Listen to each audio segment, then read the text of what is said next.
If you're a mid-level to C-suite leader who wants to own your growth and figure out your next small, brave move to achieve your leadership goals, you are in the right place. Welcome to the Small Brave Moves podcast, a weekly deep dive on how to be braver in leadership and in life for exceptional results. I'm your host, Nicole Bianchi, best-selling author, certified master executive coach, NSA certified speaking professional, chief bravery officer, and tough talk expert. If you're ready to become a better, braver, and more authentic leader, let's dive in. Hello, friends and brave leaders. Welcome back to the Small Brave Moves podcast. In today's episode, we're going to explore the Being Better conversation, a tough talk that addresses reoccurring issues with a team member's behavior or performance, and how you can guide them to rise above those challenges. So let's get into it. I want to start with a personal story from my corporate career as a CHRO, that's a Chief Human Resources Officer. It was during a difficult time. The company I'd worked for was acquired, and my role involved evaluating and deciding which systems and processes would be kept by the new owners. And this required me to travel frequently to Richmond, Virginia, where I was tasked with persuading the acquisition team to adopt our systems, many of them which were more advanced than theirs at the time. And each and every Monday, I left home with excitement, enthusiasm, ready to tackle those conversations, ready to make progress. But by the time I returned each Friday, I felt defeated. It felt like I was hitting my head on a brick wall for 6 months. And that frustration, no surprise, followed me home. Eventually, my husband sat down with me for a tough conversation, and he kindly told me that I had become difficult to be around and wasn't showing up as my best self for our family. His words hit me hard, and I knew they were true. And I knew they were not just true, but filled with so much caring and kindness, shining a light on something I wasn't seeing. This conversation led me to reflect where I was at in my career, and because of his encouragement, I made a brave move. I had wanted to start my own business, and this was just the nudge I needed. So I decided to start my own leadership coaching and consulting business. Yes, it was a huge risk, but it was the right decision, and it ended up changing the course of my life. Why? It was something that fueled me with so much passion and joy. I knew I could have such a greater impact outside of just one company. And the lesson here is that sometimes we need to hold up that mirror, helping us see when we aren't performing at our very best. And that's exactly what a Being Better conversation is all about. And by holding that mirror, it can ignite the shift or change for the person to do something about the situation that they may not even be aware of. The Being Better conversation is one of the toughest leadership talks because it focuses on pointing out a pattern or behavior of performance that's holding someone back.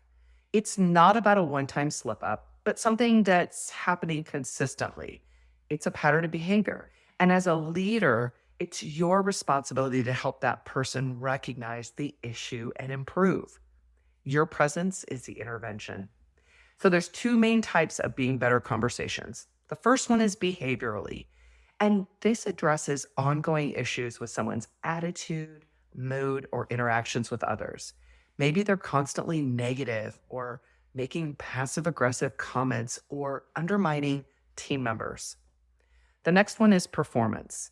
This focuses on reoccurring problems with meeting deadlines, goals, or fulfilling responsibilities.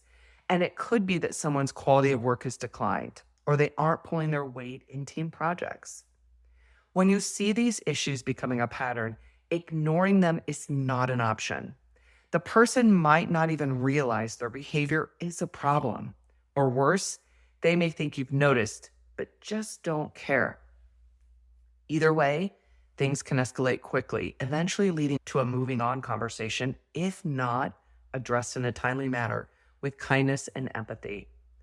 The good news is there's a clear framework for having a Being Better conversation. So here's the 5 steps adapted from the Center of Creative Leadership. Step 1, situation. Start by describing the behavior or performance issue in a factual, non-judgmental way.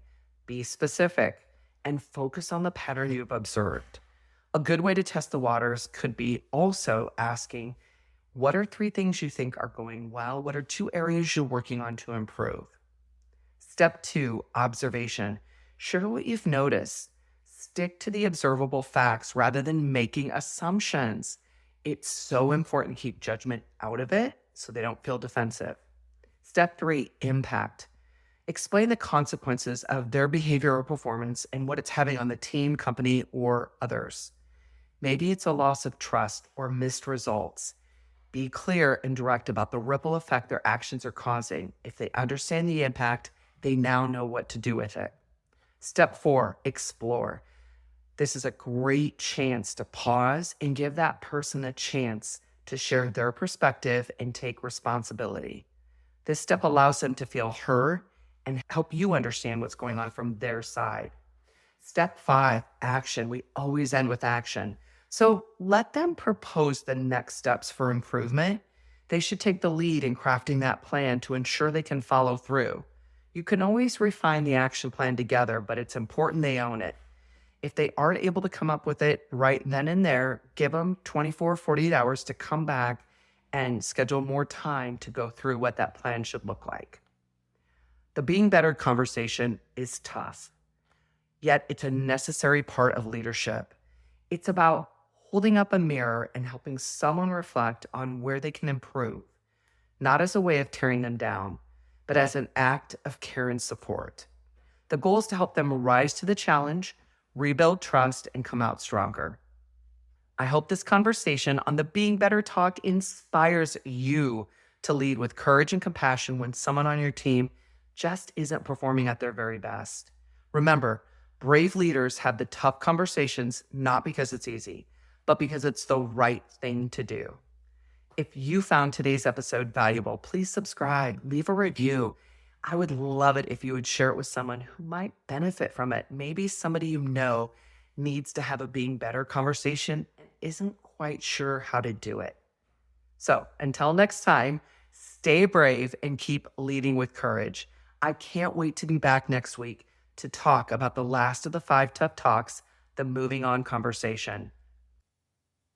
Thank you for joining me for this episode of the Small Brave Moves podcast.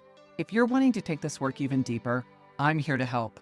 From engaging in inspirational keynote speeches to transformational coaching and workshops for leaders and teams, page-turning books, online courses, and enlightening leadership development retreats.